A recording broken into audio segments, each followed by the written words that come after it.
Hello สบายดีสบายเลยกันนี่แต่ US Capital สบายเลยสกีกิกมา very nice day beautiful day มือเลอยาม Capital Tour Capital United States Tour อีกอย่าง Washington DC อีกออริอเตกมู National Federation นี่รอที่คือ board member คณะเรียน volunteers so เลิ่นเยือม Hello สบายดีสบายเลยตอนกี้อีกกำลังจะออรตยางยอตา US Capital เนาะ Washington DC นิดนึงพี่ก็จะมาชิมงาน Hello มาสบายเลย สบายเลยเด้อกินมายำสวดอีกอย่าง สบายเลยโอเค Hello สบายเลยสบายเลย รอดเลยเด้อสบายเลยสบายเลย สบายดีมีไหม สบายดีเด้อสบายเลย สบายเลย สบายเลยโอเคเด้อน้ำมาหอดมาถึงแล้วแคปิตอลอันน่ะเป็นนครหลวงของอันอเมริกาโอเคตอนนี้พวกเรากับมาไลน์อัพเนาะตอนกี้ติกูดชัวตักล่วงตั้งแต่กันนี่น้องออร์แต่แฮงเอาท์ที่ท้ายรูปอันน่ะนี่จานประดอมคนเรื่อยโอเค we are the crew long line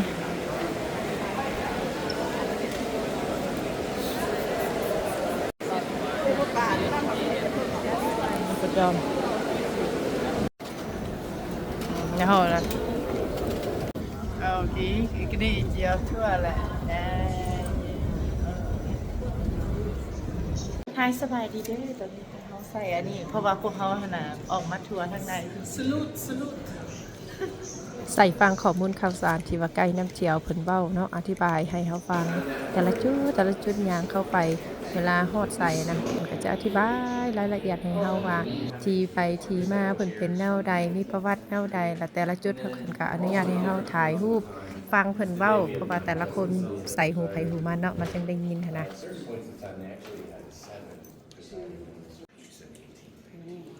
IKEA prices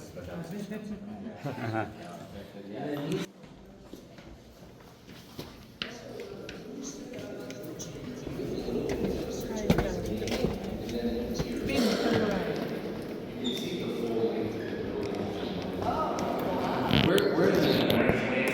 this is the second side of the building. Now you see like the sign by this doorway right here that doesn't indicate a senator's name. This building was the intended focal point for this. You've got the long promenade in front of it here. Very and long. See, if we put the White House up here on the hill, then that this is, like a king in his castle up here. So instead, the truly representative branch of the federal government sits on the hill. But underneath of that compass rose, too, one level down, there's an empty tomb that was intended for George Washington. So they had hoped. This is one of those things where they should have. You could just walk down Pennsylvania Avenue and get to it. So. A mile? That's not too far. Yeah, it's not bad at all. It's 2.2 miles to the left.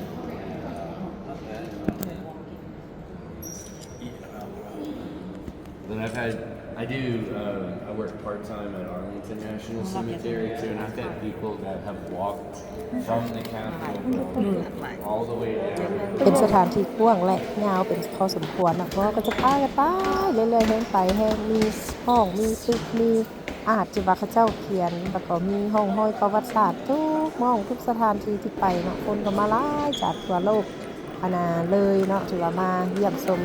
คนหลวงของอเมริกานี่เป็นคนสุดท้ายที่ย่างมาจุดนี้ก็จะเป็นจุดทางในของโดมแคปิตอลนี่เนาะหรือว่าโดมรัฐสภาเนี่ยแล้วก็จุดนี้จะเป็นจุดนึงที่สำคัญที่มีรูปภาพเกี่ยวกับgovernment เกี่ยวกับประธานประเทศแต่ละยุคแต่ละสมัยรวมทั้งประธานประเทศต่างๆแต่โดมตัวนี้เป็นโดมจอมที่เฮาอยู่ข้างนอกแนมเข้ามาแล้วเฮาเห็นนะตอนนี้ไกด์ผมก็กำลังอธิบายว่าแต่ละรูปภาพเนี่ยส่วนระยะใดเนี่ยประธานประเทศอันใดสำหรับแม่แก้วก็เมาแต่ถ่ายผู้บ่าวแม่แก้วถ่ายไว้นิดนึงเนาะคันสังเกตมันดีๆอ้อมข้างนี้ก็จะมีรูปปั้นประธานประเทศเนาะว่าจะเป็นประธานประเทศคนที่1หรือว่าจอร์จวอชิงตันหรือว่าทอมัสเจฟเฟอร์สันแล้วก็อับราฮัมลิงเกนแอนดรูว์แจ็คสันหรือว่าโรนัลด์เรแกนเนาะนี่รูปปั้นอ้อมนี่แหละมีแต่ทานดังๆหมดแล้วมองนึงถ่ายรูปแล้วก็ฟังประวัติศาสตร์เรียบร้อยแล้วก็เดินทางต่อไปอีกมองนึงแต่ละจุดไป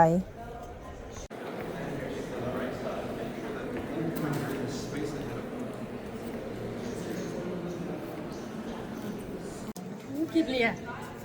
อย่าสลบประโยชน์นะปากเสี่ยว Screenshot. ถ่ายวิวให้เบิ่งนี่ก็จะเป็นรูปปั้นของประธานประเทศหรือว่านายพลนายพันนายทหารตำรวจหรือว่าหลายฐานที่สำคัญเนาะสถานที่แห่งนี้นะเหมาะแก่กับนักเรียนนักศึกษาแล้วมาทัศนศึกษาหรือว่ามาเรียนรู้ประวัติศาสตร์หลายๆอย่างก็จะมีจุดนี้แหละเนาะ Well, let's add on this building. And then those are the doors the president walks through on the day of the State of the Union. So when they're in session, on that left-hand side, it's between that statue and the fire extinguisher. That little คนอื่นก็ฟังใกล้อธิบายไปส่วนแก้วเขาเก็บภาพและวิดีโอมาฝากทุกคนเด้อนี่ก็จะเป็นภาพแต่ว่า10 ปากเว้าบ่ทอตาเห็นเจ้าเอ้ยมาฮอดมาเห็นมาเจอมาได้สัมผัสนะในนี่ก็เขาก็เปิดแอร์เย็นช่ำเลยภาพงาม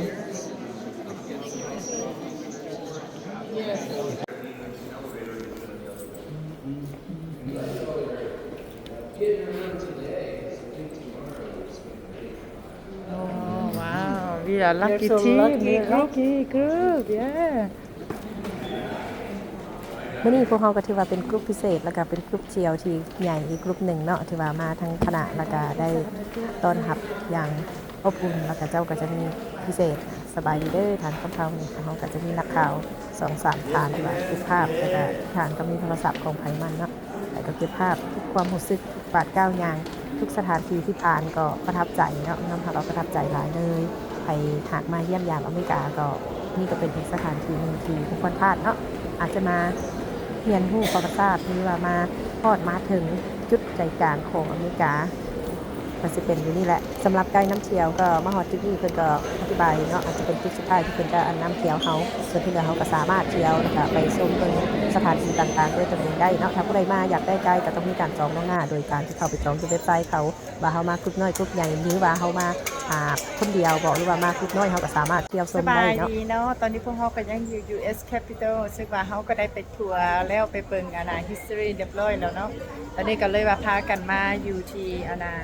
มันยังเกาะ South Gibson เนาะเป็นบ้องดังทีละนิกนี่เป็นแน่นอนก็จะมีเครื่องหลากหลายผู้หญิงน่ะ Hello lady ตั้งเมืองว้าวมาบ้างเรียวNice นี่ได้ไหมจะแบบเมื่อของกุ๊กกิ๊กของชิลาเนี่ยsmells so good ตัวมันนกกระเตกนี่ก็จะปิดกระมูลโอเคมาแคปิตอลแล้วก็ซิยกแคปิตอลไปฝากลูกฝากผัวนี่แพงเนาะ$40ไม่กล้าก็สิเอาดอกไม่กล้าสิเอาตัวนี้ไปติดใส่ตู้เย็นตัวนี้มันน้อยดีติดใส่ตู้เย็นราคาประมาณ$4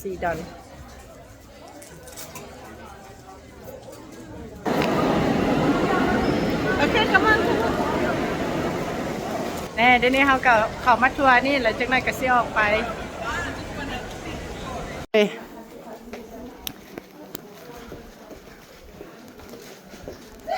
Construction. Library ตอนนี้พวกเขาก็ย่างไปหอสมุดเนาะ Library of Congress Oh my god เจ้าเบิ่งนี่ดูงามสุดเลยดูลูกที่นี่จะเป็นซูมที่มันงามโอ้ย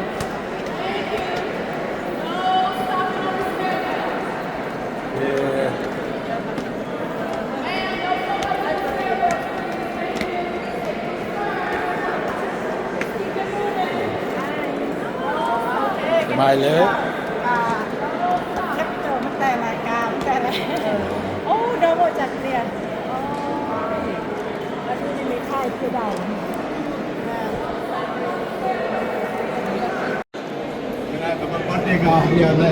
อ้าวห้างอีรอดกี่โอ้ we walk under Yeah, we walk. and we will โอ้พาทุกคนมาเที่ยวสวยงามหลายมึงดูนะก็สิเข้ามานั่งในนี่ โอเคตอนนี้แม่แก้วก็สิพาย่างเข้าห้องสมุดเนาะซึ่งว่าห้องสมุดนี่ก็จะเป็นห้องสมุดที่ใหญ่ซึ่งว่าอยู่ในนี่ก็จะมีรูปท่านประธานประเทศต่างๆนานาบ่ว่าจะเป็นทอมัส เจฟเฟอร์สัน เจมส์ แมดิสันหรือว่าห้องห้อยประวัติศาสตร์ต่างๆรูปภาพการเป เป็นมาของประเทศสหรัฐอเมริกาพอลุงคำเภาเพิ่นก็เข้ามาเยี่ยมชมจะออกไปแล้วเขาก็ย่างเข้าไปน้ำกันไปลุงคำเภาเอ้ยพาไปเที่ยวชมได้เด้อนี่ก็เป็นครั้งแรกของแม่แก้วที่ได้เข้ามาเนาะแต่สำหรับลุงคำเภาเพิ่นก็มีประสบการณ์ได้มาหลายครั้งแล้วว่าซั่นเอา2คนก็พากันย่างเข้าไปแก้วก็ชมไปย่างไปไวๆเนาะโอ้ยอันนี้ก็สิเป็นคิงเฮาเดี๋ยวจะไปถ่ายรูปนำก่อนเห็นรูปประธานประเทศเนาะ President and King ก็สิได้ขอให้ลุงคำเภาเพิ่นถ่ายรูปให้แล้วได้บัดนี้แม่แก้วกับ2คนก็เปลี่ยนกันถ่ายรูปอยู่นี่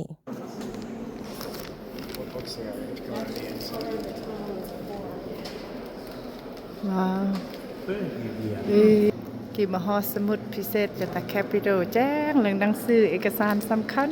ของประเทศของห้อยประวัติศาสตร์8 กิโลแหละนึงโอ้ยจัดเปลี่ยในอ่านแต่อินเทอร์เน็ตด้วย